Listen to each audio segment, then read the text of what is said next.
Hola, soy Melody, la profe del taller de literatura y escritura creativa de la Academia Solidaria de Arte. Yo soy Iván, voluntario de la Academia Solidaria de Arte y también alumno del taller de escritura. Hoy estamos en la clase número 7 y vamos a trabajar ya en la tercera parte del tercer módulo en el que hablamos de escritores de todo el mundo, concretamente representando uno por cada continente. Hoy vamos a hablar de Noviolet Bulwalayo, que representa el continente africano. Bien, particularmente vamos a leer una entrevista que le hace una periodista, Marta Ailouti, a Noviolet Bulwalayo. Es de 2018 la entrevista y es sobre su último libro, que es un libro que tiene personajes con nombres muy particulares. Él va a hacer de... Yo voy a hacer del entrevistador. Y yo voy a hacer de Noviolet Bulwalayo. Titula su novela Necesitamos nombres nuevos. Y lo cierto es que los nombres de sus personajes, Darling, su protagonista, Bastardo, entre otros, tienen también su importancia. ¿Por qué? Los nombres llevan consigo historias y yo quería que se viera en el texto cómo se relacionan con el carácter, además de celebrar una cultura de nombres muy coloridos. Vengo de un país en el que los nombres significan algo y quería que el libro fuese una celebración de esa parte de mi herencia. De hecho, el escritor Bayabanga Wainaiba cuenta en Algún día escribiré sobre África que en su cultura era costumbre pensar que el nombre, de algún modo, determina en quién te acabas convirtiendo. ¿Compartes su opinión?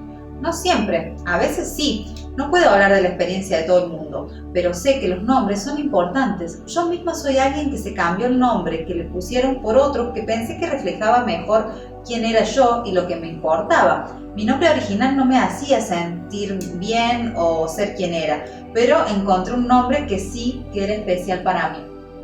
Cuenta la historia de una niña que, como usted, crece en Zimbabue y se va a vivir a Estados Unidos. ¿Su novela tiene algo de autobiográfico o es ficticia? ¿Qué parte es real? Creo que todo eso no importa. Lo que importa es que es una historia que suena real, porque mi personaje pasa por cosas que son reales y trata sobre gente que crece en un espacio distinto y difícil y después tiene que cruzar fronteras. Escribe con una voz distendida sobre el hambre, el SIDA, las agitaciones sociales de su país, incluso de la violencia. ¿Cómo eligió su voz narrativa?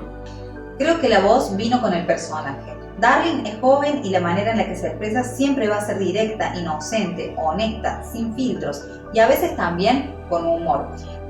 Como artista tenía que pensar cómo contar la historia de la mejor manera posible, una historia que era difícil y dolorosa, y pensé que con esa voz de niña era una manera mucho más efectiva de comunicarla. Nuestra literatura no es solo escrita, también es oral, pero mi dieta literaria viene de todas partes del mundo, no solo de la Zimbabue. En ella escribe que no se puede ser el mismo una vez que has dejado atrás lo que eres. Usted también, de algún modo, tuvo que dejar esa parte atrás. ¿Se busca ahora en la literatura? No activamente, pero me encuentro conmigo misma de vez en cuando y creo que las mejores historias son aquellas que nos permiten hacer eso. Al fin y al cabo son historias que tratan de la humanidad, de personas como tú y como yo. Esto era importante para mí, sobre todo cuando era una lectora joven. Me enseñó que podía encontrarme a mí misma en cualquier parte, no solo en mis propias historias, sino en historias de otros países. Por supuesto, también es importante no esperar que eso suceda todo el rato, porque la vida no trata de uno mismo. También hay gente que tiene otras experiencias, otras historias igual de importantes para contar.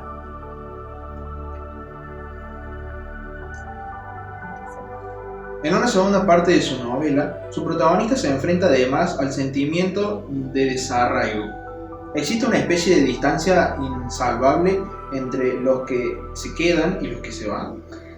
Es una barrera incómoda, la verdad, pero es una barrera que, especialmente en el mundo en que vivimos hoy en día, en el que existen muchos movimientos donde la gente sale en búsqueda de otros espacios distintos, es más o menos normal. Tenemos que encontrar la manera de ver cómo equilibramos esa experiencia, ya sea en nuestro lugar de origen o en otro. Hay que buscar ese modo de conciliar los diferentes espacios.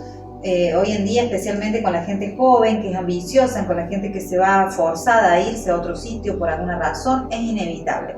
Lo que hay que encontrar es la forma de cómo podemos ayudarnos los unos a los otros independientemente de dónde estemos. La inmigración es otro de los temas que aborda en su novela. ¿Qué opinión tiene de las políticas actuales con respecto a este asunto? Es un tiempo bastante complicado para los inmigrantes. El mundo va más hacia el miedo al migrante, al racismo, a la demonización, y eso hace que la experiencia sea mucho más difícil. Tenemos que recordar que los migrantes se van de casa no por diversión, sino que lo tienen que hacer por obligación. Así que esta deshumanización y esta negatividad que están sufriendo en la búsqueda por algo mejor es algo que tendríamos que pensar. ¿Qué papel tienen los escritores para derribar fronteras? No creo que sea una responsabilidad de los escritores, creo que es la responsabilidad de todo el mundo. ¿Cómo podemos hacer que el mundo sea más justo? ¿Cómo podemos hacer que nuestras fronteras sean más justas? ¿Y cómo podemos ayudar a la gente de verdad, a la gente que necesita ayuda? Actualmente vive en Estados Unidos, pero ha visitado recientemente Zimbabue. ¿Cómo vive su país? ¿Cuál es la situación ahora? Con frustración y con ira, porque sobre todo quiero decir que nosotros somos alguien que merecemos algo mejor. Zimbabue se merece algo mejor, sobre todo si nos centramos en la última década. Es como volver ahora mismo a la casilla de salida en términos de disfuncionalidad, de crisis. Como volver al 2008, es muy decepcionante, pero bueno, el hogar es el hogar y te juntas con la gente que está allá y te levantas e intentas ver cómo se puede seguir adelante. Precisamente necesitamos nombres nuevos.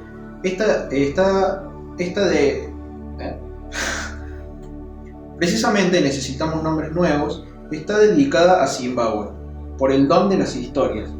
¿Es de ahí de donde surge su escritura? A mí me criaron mujeres y siempre estuve rodeada de historias. Historias que a lo mejor no tenían ningún sentido y narrativas muy distintas. También tuve la influencia de mi padre y su amor por contar cuentos. Cuando crecí empecé a descubrir los libros y cuando crucé la frontera de los Estados Unidos descubrí muchos más títulos. Así que las historias siempre han estado en mi vida y creo que es natural que haya terminado, no estudiando Derecho, que es a lo que fui, sino como escritora. ¿Y cómo es el panorama literario de su país de origen? La verdad es que estoy muy contenta y muy agradecida de venir de un lugar con una parte literaria tan importante. Hay que decir que nuestra literatura no es solo escrita, sino también es oral. En este sentido estoy feliz de venir a un espacio tan rico, pero mi dieta literaria viene de todas partes del mundo, no solo de la Zimbabue. No soy solo una niña de Zimbabue cuando hablamos de lo que he estudiado, sino que soy una niña del mundo. Bueno, la idea es que nos podamos inspirar en esta entrevista con todo lo que nos cuenta esta escritora de cómo narra sus historias, con sus experiencias de vida, cómo construye sus personajes y que podamos escribir una historia sobre nuestro nombre propio, sobre qué sabemos, investiguemos, preguntemos en nuestra familia por qué nos pusieron como nos pusieron, qué significa nuestro nombre, qué sentimos cuando nos llaman, qué le genera a los demás y a la vez escribamos otra historia o si nos animamos a unirlas mejor, que se trate sobre cómo nos hubiera gustado llamarnos, qué otro nombre nos hubiera gustado tener, cómo sería esa otra persona que vive en nosotros, fantasiosamente, imaginariamente. Bien, te invitamos a que participes de las consocas, que son espacios en donde nos juntamos a construir y deconstruir ideas. Y también podés visitar las demás clases de más disciplinas artísticas que están muy buenas. Acuérdate que somos la Academia Solidaria de Arte, Vida y Movimiento.